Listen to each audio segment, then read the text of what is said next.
For all of the positives at Chelsea this season, their home form has been concerning, including being shut out by the likes of Southampton, Bournemouth, and West Ham.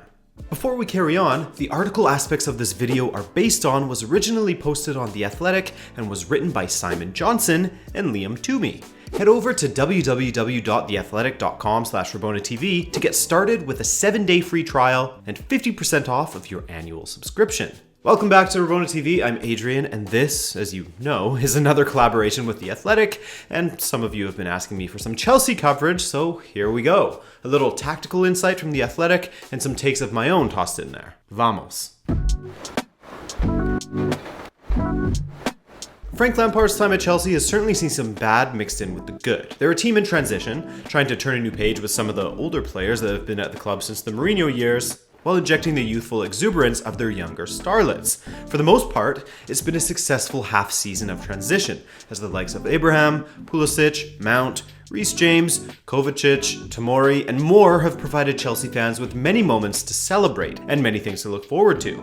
But all the while, their home form across all competitions is worrying, but in the Premier League, where it used to be solid, it's even worse. 4 wins, 4 losses, and 2 draws. What will be even more frustrating for their supporters is just who they have lost matches to at Stamford Bridge. Liverpool, no shame in that. A 1-0 loss against West Ham at home to close out November, and then 2 straight losses in December at home. 1-0 against Bournemouth, who are floundering, and 2-0 against Southampton, who are struggling as well. All of these teams were in struggles of their own and should have had no right in defeating the 4th best Premier League team in their own home. And so, as Johnson and Toomey say, given the nature of Chelsea's recent home defeats, Frank Lampard would be forgiven for seeing Burnley as nightmare opponents at Stamford Bridge on Saturday.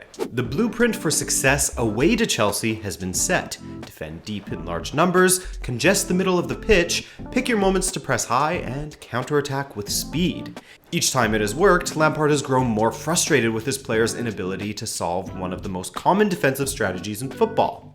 I've done a video, I guess, sort of similar to this on Manchester United back in early September, where they were struggling to score from open play because of a similar reason and their lack of a true number 9 at the time. But what does Lampard see as the way around this for Chelsea?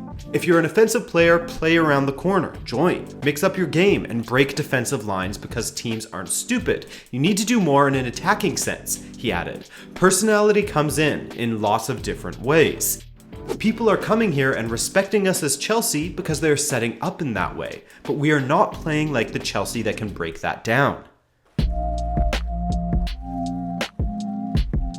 Something that has been a bit of a worry while watching Chelsea is their inability to break down these defenses from wide areas, and by that I mean effectively break them down with a move that leads to an attempt on goal. Opportunities for Abraham and their strikers, especially in the box, are few and far between, as the visitors to Stamford Bridge know that Chelsea are reliant on their crosses from wide areas, mainly the right, or at least that Chelsea will default to firing in crosses when a direct, more Route 1 game plan isn't working due to the clogged up midfield. That's pointing out the obvious, of course. But while some of their most dangerous players are in wide positions, such as Willian or Callum Hudson-Odoi, the amount of players attacking the box is unsatisfactory for a team that crosses so often when playing at home. The balls are there, but the players aren't. Visiting teams to Stamford Bridge are increasingly happy to let Chelsea have the ball in wide areas. They delivered 28, 31, and 26 crosses from open play against West Ham, Bournemouth, and Southampton respectively, their 3 highest tallies of the season, but ended each game with no goals to show from a barrage of deliveries from out wide. Lampard wants Chelsea to use the full width of the pitch at home to break teams down and be prepared to cross regularly, but he is well aware that a dangerous ball in is nothing without a teammate to meet it. I don't like the way we don't occupy the box enough, he told the club's official website this week. We need to occupy it more. Now, a bright spot, against Brighton recently, one of Chelsea's most prolific crossers of the ball, Reece James, returned to the lineup and had an outstanding match. The talent in crossing is clearly there, as the right side of Chelsea's 11 boasts both James and Hudson-Odoi. But their struggles haven't fallen solely on the lack of players getting on the end of crosses. There has been some poor attempts at finishing from their few opportunities in the final third from the likes of Pulisic and Callum Hudson-Odoi. There is an element of bad luck to this season's underwhelming home form, 4 wins, 2 draws and 4 defeats in 10 Premier League matches. Despite the lack of imagination identified by Lampard, Chelsea's expected goals ranking of 22.21 at home is still the 3rd best in the division behind only Liverpool and Manchester City. The problem is that it has only translated into 11 goals at Stamford Bridge, the biggest XG underperformance in the Premier League. Chelsea have also conceded 10 goals from an expected goals against rating of 8.49. And overall, their mediocre tally of 14 points at home is almost 8 fewer than expected. So while there's a bit of bad luck involved, there is also a bit of worry not only in offense but in defense as well, as both seem to have regressed over the last couple of months for Chelsea. Kepa only had to face 2 shots on target in 3 home matches against Brighton, Newcastle, and Crystal Palace, a clean sheet in all of them. In the following 4 matches, 12 shots faced, 5 goals conceded. Why?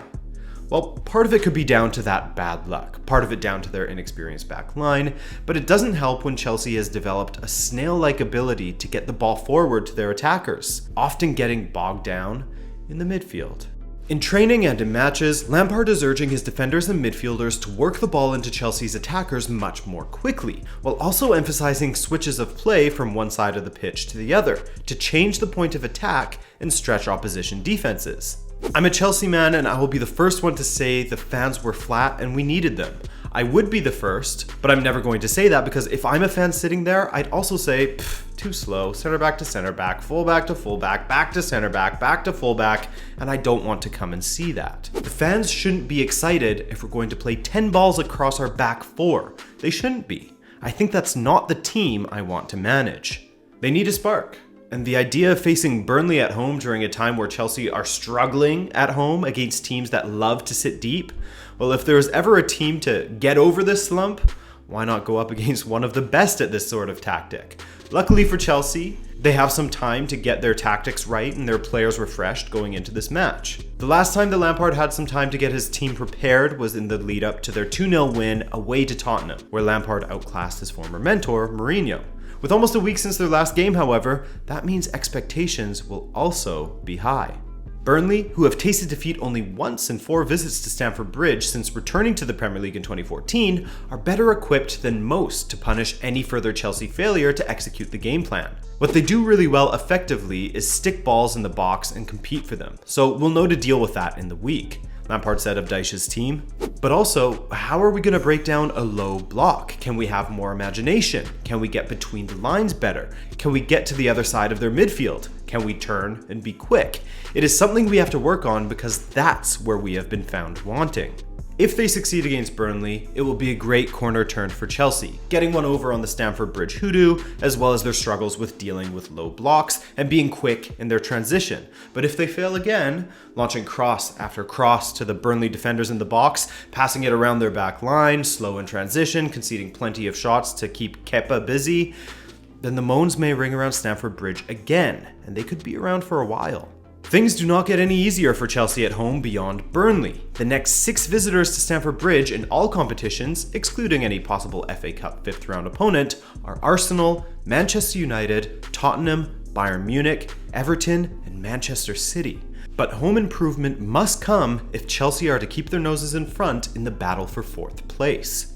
And you can read more about Chelsea on The Athletic, like how they're not financially sustainable without Champions League football, aka the importance of staying in 4th. Or Laurie Whitwell's scathing realist article about United. Manchester United lease the ball, City are its landlords. That's the reality for Solskjaer's panicked side. Plus coverage of every Premier League side, coverage of the MLS, Bundesliga, and Champions League as well. Plus, did you know that The Athletic has chart-topping podcasts hosted by your favorite journalists? The Ornstein and Chapman podcast and Zonal Marking cover the Premier League in general, while there's plenty of team-specific podcasts for that in-depth team-by-team coverage. So support Rabona TV by heading to www.theathletic.com/RabonaTV, and in turn you'll get 7 days for free, 50% off of your annual fee, and access to football's best coverage. Thanks again for watching, guys, and to anyone who has supported the channel through these collaborations. My name's Adrian, this is Rabona TV, and I'll see you in the next video. Take care.